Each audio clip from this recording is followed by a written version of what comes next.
Sur ces hauts plateaux de l'Himalaya poussent des milliers d'hectares de fruits, de légumes, de céréales.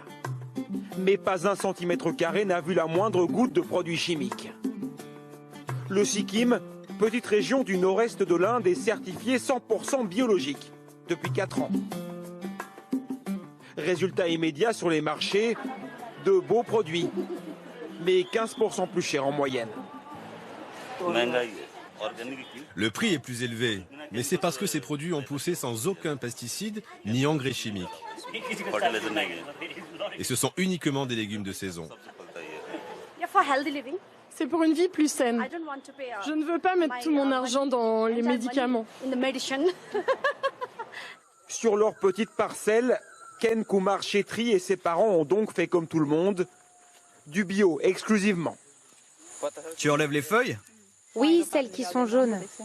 Comme insecticide, ils utilisent un mélange de plantes et d'urine de vache. Et comme engrais, un processus on ne peut plus naturel. On met des feuilles mortes qu'on recouvre de terre pleine de lombriques. Les vers de terre vont manger ces feuilles et ensuite ils vont produire un compost naturel. En fait, ils n'ont pas eu le choix. L'utilisation de fertilisants et de pesticides chimiques est désormais un crime, puni de 1 200 € d'amende et de 3 mois de prison. La transition vers le tout bio a été douloureuse. Oui, ça a été difficile les premières années. Les produits chimiques avaient rendu le sol dur comme de la pierre. Ils ne donnaient plus rien. Mais aujourd'hui, on a plus de légumes, ils sont plus gros et le rendement est meilleur. Ce succès biologique, c'est pourtant l'exact opposé de la politique agricole de l'Inde.